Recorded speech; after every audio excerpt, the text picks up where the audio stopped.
au les camps yeboyo au Gabon à maman yemi mbat écoute à Folon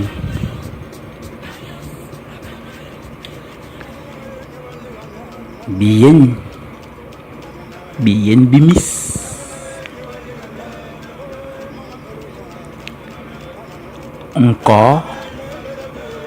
encore qui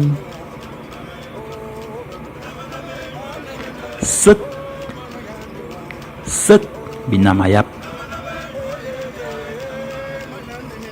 nkolo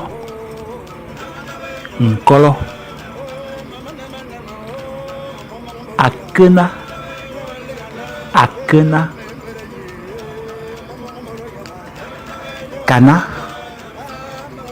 kana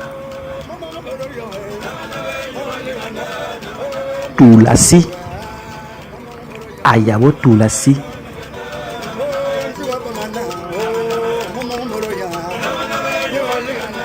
sito besito ngop ngop akiba